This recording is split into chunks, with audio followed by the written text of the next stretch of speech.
আমার এই প্রেস কনফারেন্সের উদ্দেশ্য হচ্ছে গতকাল মাননীয় মুখ্যমন্ত্রী সুপ্রিম কোর্টের প্রধান বিচারপতির উপস্থিতিতে জলপাইগুড়িতে হাইকোর্টের যে সার্কিট বেঞ্চ তার যে স্থায়ী ভবন তার উদ্বোধন হয়েছে। উদ্বোধনী অনুষ্ঠানে এটা আমরা লাইভও শুনলাম যে মাননীয় মুখ্যমন্ত্রী বলেছেন যে আমাদের দেশের সংবিধান বিপন্ন হয়ে গেছে, সংবিধানকে বাঁচাতে হবে। সমস্ত বিচারপতিদের প্রধান বিচারপতিকেও তিনি অনুরোধ করেছেন, আপনারা দেখুন সংবিধানটার এই বিপন্ন সংবিধানকে বাঁচাতে হবে। তা আমি এটা মনে করি মুখ্যমন্ত্রী কথাটা তো ঠিকই বলেছেন, কারণ আজকে ভারতে দেখা যাচ্ছে ভারতের যে ধর্মনিরপেক্ষ রাষ্ট্রটা তো ধর্মনিরপেক্ষ রাষ্ট্র। ভারতের সংবিধানের প্রথমে এটা বলা আছে, ভারত রাষ্ট্র হচ্ছে একটা সভেরিয়ান সেকুলার সোশ্যালিস্ট ডেমোক্রেটিক রিপাবলিক।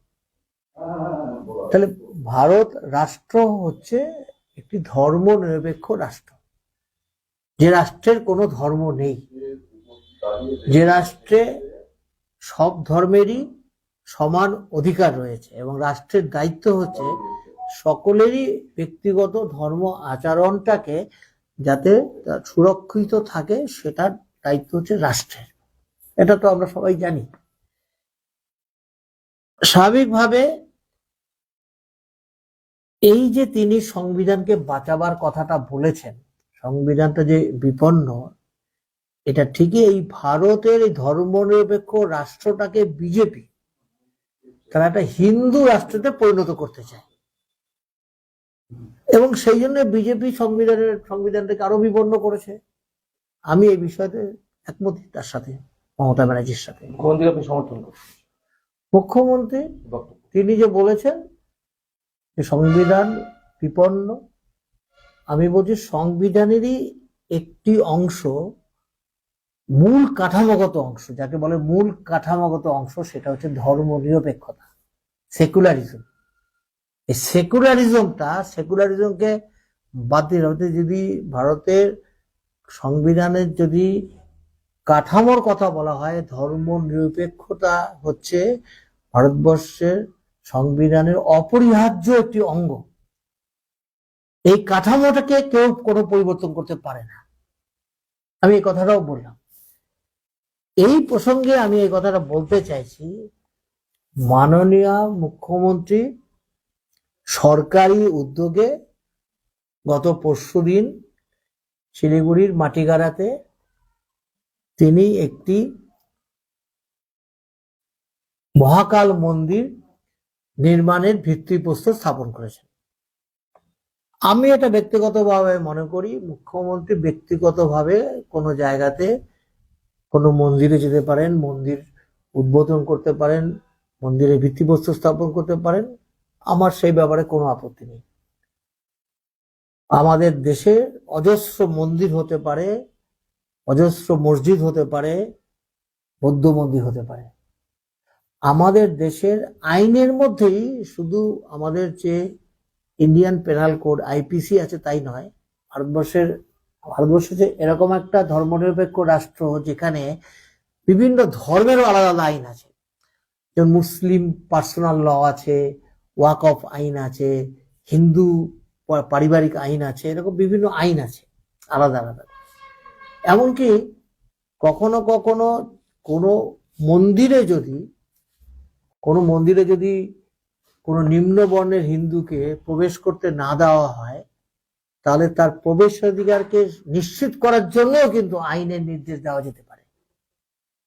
সুতরাং ভারত হচ্ছে এরকম একটা, যেখানে মানুষের ধর্মাচরণটাকে সুরক্ষিত রাখাটাই হচ্ছে আমাদের এই ধর্মনিরপেক্ষতাটা প্রধান কথা। কিন্তু সংবিধানের 27 নম্বরটা মাননীয় মুখ্যমন্ত্রী একটু দেখবেন। সংবিধানের 27 নম্বর ধারাতে কি বলা আছে?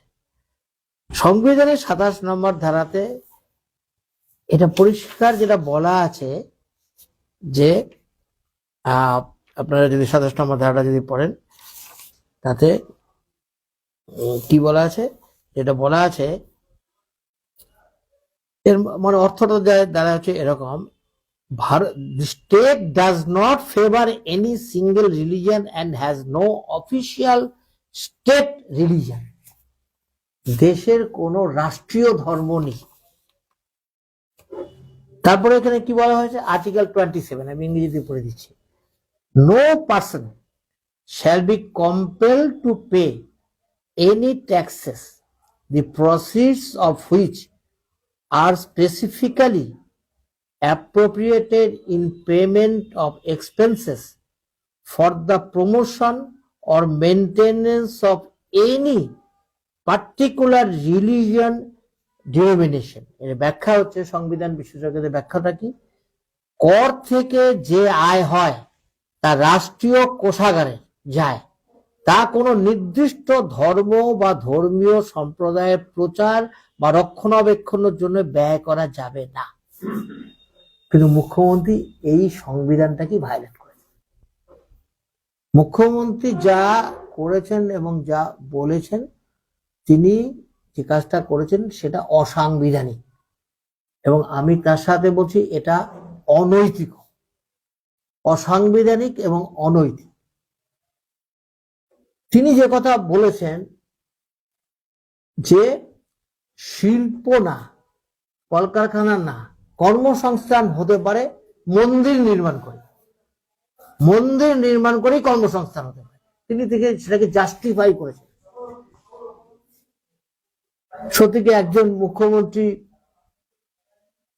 তিনি সংবিধানে এই কথাটা লেখাতে কোনোদিন, এটা আমি একজন দেখছিলাম তৃণমূল কংগ্রেস দলের একজন নেতা একটা স্টেটমেন্ট করছিলেন, উনি বলছিলেন ভারতবর্ষের কোন দেশে এত বড় মন্দির হয়নি যা আজকে শিলিগুড়িতে হয়েছে, যা আজকে পশ্চিমবঙ্গের মুখ্যমন্ত্রী করছেন।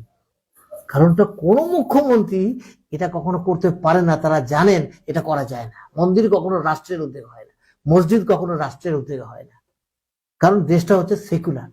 সংবিধানের মূল কাঠামোর অংশ হচ্ছে এই সেকুলারিজম, এটা করা যায় না। তার উপরে তিনি বলেছেন মন্দির দিয়ে কর্মসংস্থান হবে, শিল্প দিয়ে না। এই জমিটা শিল্পের জমি, সরকারি জমি। তিনি কি করেছেন, দ্বিতীয়ত তিনি যেটা করেছেন, তিনি যে কাজটা খুবই অন্যায় কাজ করেছেন বলে আমি এটা মনে করি, এটা হচ্ছে তিনি এই মন্দিরের জন্য তিনি ঘোষণা করেছেন, সব কাগজে আজকে আছে, সব কাগজে এটা আছে।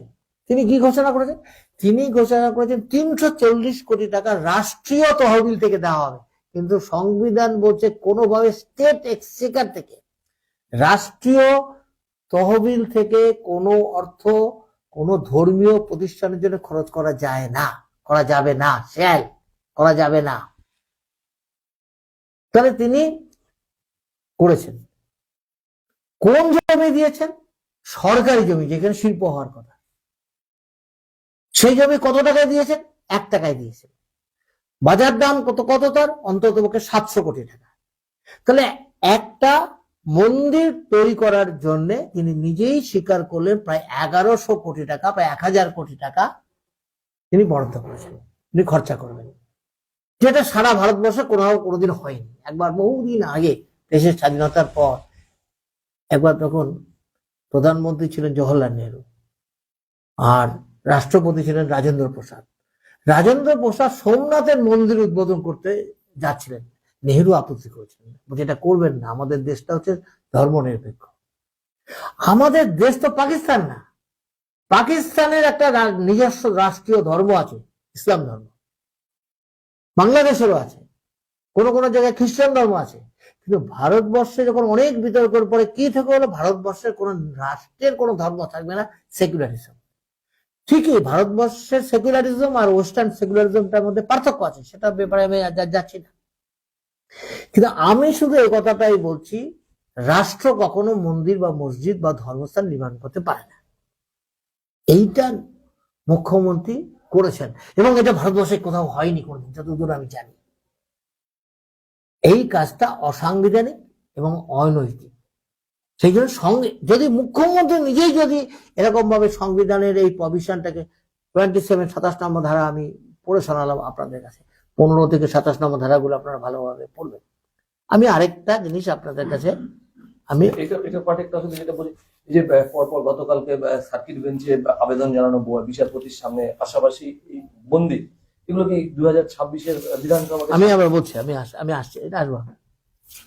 এবার আমি কি বলছি, কেন করা যায় না তার আরেকটা বিষয় আমি আপনার কাছে তুলে ধরছি। সেটা কি? সেটা হচ্ছে আপনারা দেখবেন যে এটা আমার কাছে এটা আছে, সেটা হলো যে আমাদের যারা বিধায়ক যারা হন না, আমিও বহুদিন বিধায়ক ছিলাম,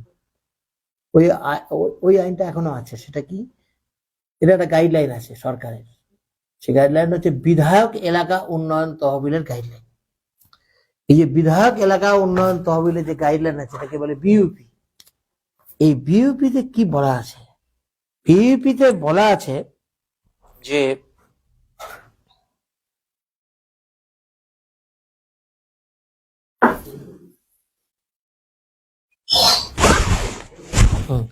দেখুন, বিইউপিতে বলা আছে কোন কোন জিনিসগুলি কি কি করা যাবে না বিইউপির অর্থে, নট পারমিসিবল আন্ডার বিইউপি।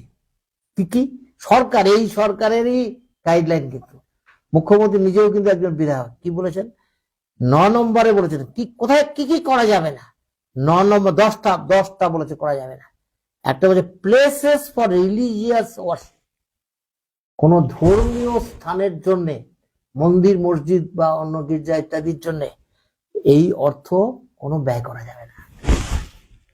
তার মানেটা হচ্ছে কখনোই রাষ্ট্রীয় কোষাগার যে আয়টা, রাষ্ট্রীয় কোষাগার মানে যে আয়টা কর থেকে, জনগণের কর থেকে প্রাপ্ত হয়, জনগণ যে কর দিয়ে রাষ্ট্রীয় কোষাগারটাকে গঠন করে, সেই অর্থ কখনোই এটা ধর্মের কাজে ব্যবহার করা যায় না। মুখ্যমন্ত্রী কালকে সেটাই করলেন এবং তিনি গর্ব করলেন না, ভারতবর্ষের কথাও করেনি আমি এটা করেছি।